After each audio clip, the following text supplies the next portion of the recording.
Hey guys, how's it going? It's Al. Thursday night football showdown. A game between the Saints and the Rams in Los Angeles. Rams favored by 4, total of 46 in this one.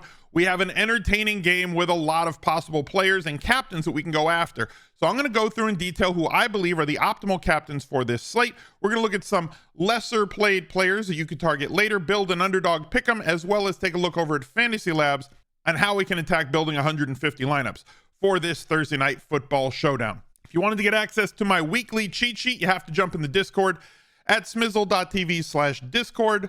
You can become a server subscriber there. It's $5 a month. You get access to all of the VIP channels as well as the weekly main slate cheat sheet for, cash games, tournaments, everything else. If you wanted to become a channel member here on YouTube, smizzle.tv/join, you would also get access to all the same things in Discord, the cheat sheet, the VIP channels, as you do with the server subscription on Discord. It's just easier to do it directly on Discord because you don't have to link the two sites together.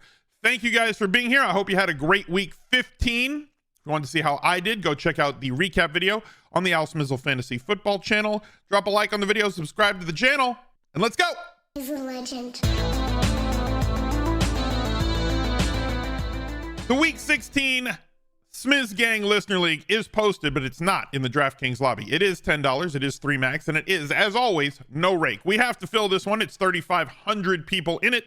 Let's do what we can to get in there. You have to go to smizzle.tv/links. You will find the link to the Listener League right there on top of the link tree.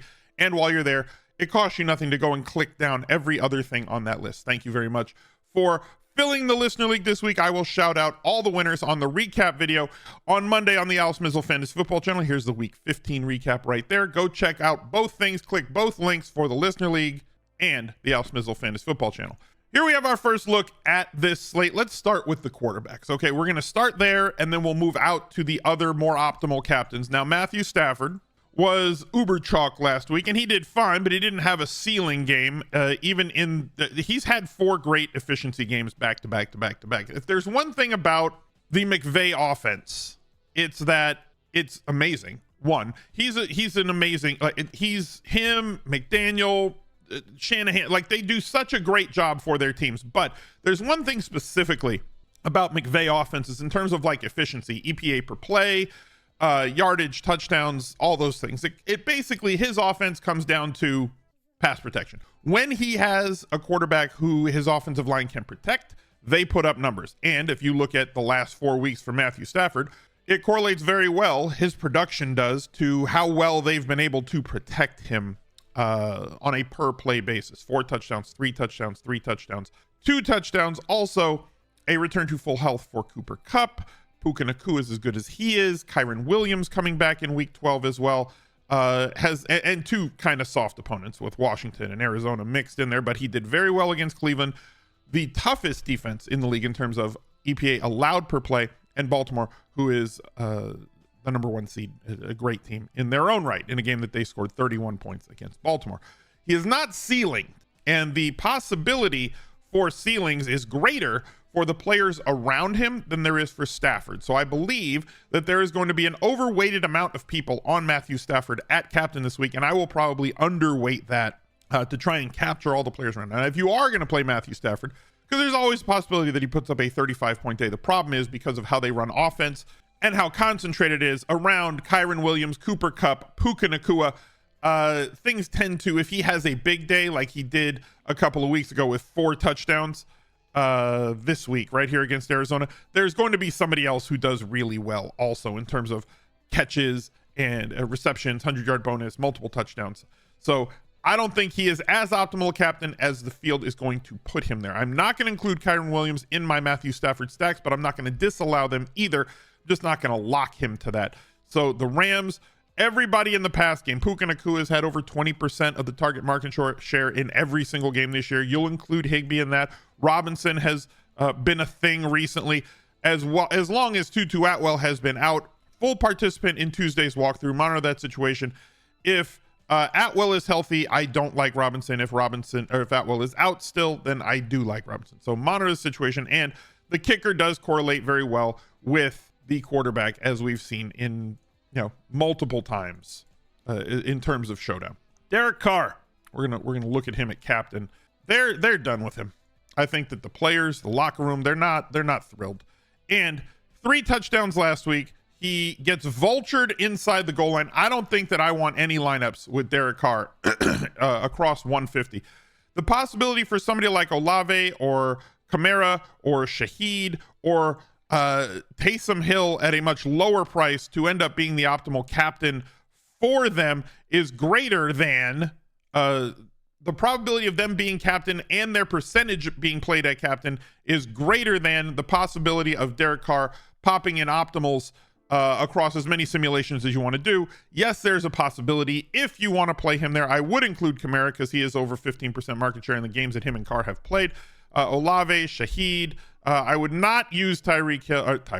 He kind of plays like Tyreek Hill sometimes, but Taysom Hill. Because when he is going off, it's at the expense of Carr. He does not correlate well with Carr unless it's one of those days where he catches 7 balls. So like right now, probably not going to play the 2 of them together. Just not the route that I'm going to go. If you wanted to go with Johnson as well, any pass catchers as well as their kicker, like I said, probably not going to center around the quarterbacks at captain for me this week. The guys who are the optimal captains this week. 1, Kyren Williams does not require any sort of correlation with him if you're playing him at captain. You can build whatever lineups you want around that. He is going to be the most expensive piece. He will also probably be the one who, in any simulation that you run, is going to pop in terms of, and no simulation products are out yet. It's too far before. At the time that I'm recording this, they have to upload their field. They have to come up with their percentage projections. None of those are out at the time of recording, which is about 9 a.m. on Wednesday morning as I'm recording this. So it's my opinion, knowing what I know about projections, simulations, and everything else, that Kyren Williams is probably going to end up as the player who ends up in the captain in the optimal lineup more often than anybody else will, just because of his insane usage. 34 opportunities last week against Washington, including 2 fumbles. Take note, Arthur Smith, just because somebody fumbles doesn't mean you have to take him off the field when he's your most talented player. I know Arthur Smith is not involved in this slate.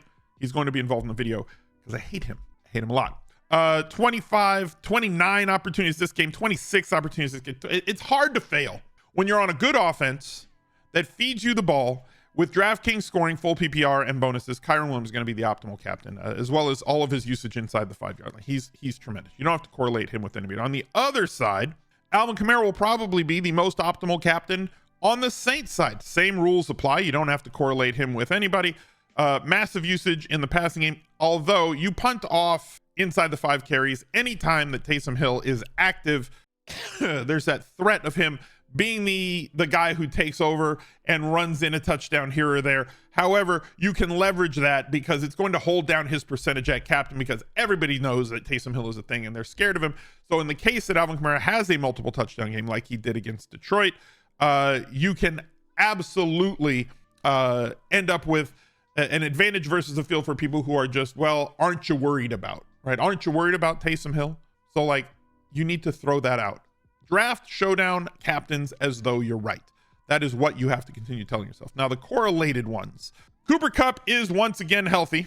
8 catches in the last 2 games, 26 targets over the last 3 games, a touchdown in each of the 3, 28 fantasy points on DraftKings each of the last 2 games. Are we back to prime Cooper Kupp is the question that we have to be asking. Now, a 62-yard touchdown catch last week on a broken coverage was the majority of his fantasy scoring. 6, 7 for the catch, 62 yards on that play. That's 13.2 plus. He got over the 100-yard bonus. 16.2 points came on 1 play last week for Cooper Kupp. So like, you kind of have to be careful if you're a game log watcher and understand how the points were scored, but the usage has been extremely strong. If you are going to play Cooper Kupp as your captain, I am going to build in Matthew Stafford because of how much correlation matters in daily fantasy, specifically in Showdown. Every single point matters. I am also going to include Puka Nacua. Yes, Kupp is back, and Kupp has been the guy who has gotten a lot of attention because of how talented he is, but that doesn't take away from Puka Nacua. Including all of the games that Cooper Kupp has been back, Puka Nacua has not had under a 20% market share in any single game this year.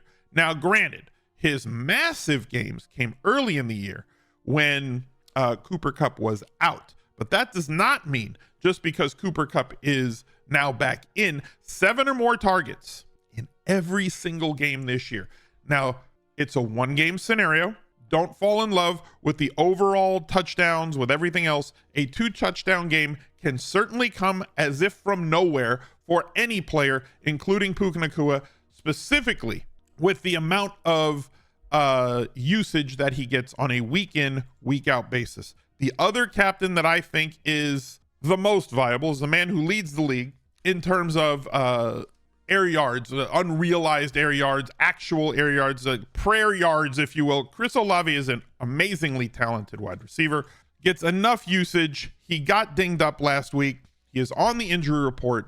Monitor this situation. If you are going to have him as your captain, or if you want to, we will have all of this news plus inactives 90 minutes before lock. If you are going to utilize him, you're going to use Carr in those lineups as well. And if he is in or out the final guy, this is like the full-on long shot. Even in a game where, there was no Olave last week. So, like, he only had 4 targets. Rashid Shaheed is a complementary piece. He's not an alpha. So in the absence of Chris Olave, still only got 4 targets, and he was kind of massive chalk last week for those reasons, with the surprise inactive of Chris Olave. If he gets back in this game, he got injured in week 14. I do like Olave against the Rams at captain. So monitor the injury report, see how that goes, and let's head over to Underdog Fantasy.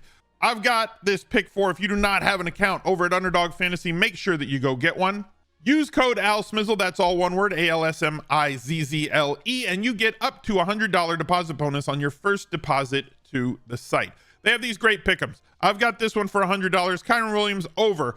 I need 19 or more receiving yards. I need 74 receiving yards or more from Cooper Kupp. 248.5, so 249 passing yards, and Alvin Kamara over 32 receiving yards. I've got 100 to win, 700 on this one.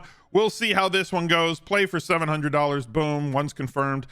These are very, very key ones. It's been locked down. These are all the captains that we have spoken about on this slate, so I wanted to play a captain-centric pick 'em for you guys this Thursday night. Head over to Underdog and don't leave those free $100 sitting there on the shelf. Let's take a look at some of the players that I think are viable on this slate for us to look at that are going to be lower owned type players for your flex, as I like to target guys that are under 25%. One of them is Jamal Williams. 11 carries, 8 carries. They're expanding his role a little bit from where it was earlier in the season. We're looking for a touchdown. We need to protect this man at all costs. 4,200, one of the best mug shots that you're going to see in fantasy football. Him and like DJ Dallas. There's a couple of others. 4,200 is that range where nobody wants to play him. Everybody's going to go after Alvin Kamara for good reason, but if he happens to get in there, you're going to need him at that price, as he will probably project around 10% or lower. One player that's the perfect showdown player, aside from somebody like Taysom Hill, is Jimmy Graham. 1,600. So a lot of salary relief to allow you to afford those premium players that you want. He has 6 catches on the year. 4 of them are for touchdowns, 3 of them coming the last 3 weeks. It's basically the Jimmy Graham touchdown tour, as they roll him out when they go jumbo around the goal line. And guess what? He's still good at that. Did you guys know that he played college basketball? So he's really good at like boxing out and going up for rebounds and things of that nature, basketball type skills that translate to the NFL. Did you know that? Did you also know that Fitzmagic went to Harvard? These are all things that I just don't think people know these things. 1,600, you're taking a gamble on a touchdown at this point. If he doesn't score and realize it, you're probably going to take a 0 with him. So high variance, but high payoff as well for what we're getting under 2,000. And then on the Rams side, I think that we're going to get a lot of activity on Robinson, who is chalk last week, only 3 targets, happened to get there because he caught a 23-yard touchdown. Touchdowns in each of the last 3 games, but all of those games were without Tutu Atwell. If Atwell plays in this game, I think people are still going to overplay Robinson a little bit, and I think that Tutu Atwell jumps back into that role of under 25% with touchdown upside on low volume. It's an every points matters sort of situation. And one more on the Rams, who has looked good. And again, 2,200 is that at captain? Or no, that's his flex price. 2,200. with Higbee likely active in this game and soaking up a lot of usage, if you can get Allen into the end zone, I know that he is dependent on volume. This is an every points matter plays. If we can get that one play around the goal line, not unlike somebody like Jimmy Graham, you get a leg up on the field in that situation. Full on Hail Mary play here if they go to tight end around the goal line. And you get that. It's who's the kid on Cleveland, the backup tight end to Njoku. Everybody plays Njoku, but Harrison Bryant sneaks in and gets a touchdown on a play action around the goal line. So it's that level of play, boom or bust, for a low owned play this week. Let's head over to Fantasy Labs. Take a look at the rules that we just talked through. Pair your captain quarterback with at least 2 of his pass catchers or kicker. Captain quarterback with one of the skill position players from the other team. Wide receiver or tight end, we're going to pair their at captain, we're going to pair their quarterback with them, and limit to at most 1 defense or kicker from the same game. If you want to push it up to 2, you go right ahead. And then here's that lineup rule that I force at least 1 player where the projected ownership is less than 25%. We'll apply those settings. We'll generate 150 lineups. And realize that you do have to work on your correlations and your combinations and everything else when it comes to Fantasy Labs. And if you're interested in Fantasy Labs, go to smizzle.tv/labs with an uppercase L. The 6-month package is your best value. You get NFL projections and lineup builder for that, MLB, golf, NHL, and NBA, everything in one package with the lineup builder and the projections. And if you wanted to know how to use the Fantasy Lab tool a lot better and how to help you win more on DraftKings, make sure that you watch this video. Thanks for watching, guys, and I'll see you next time.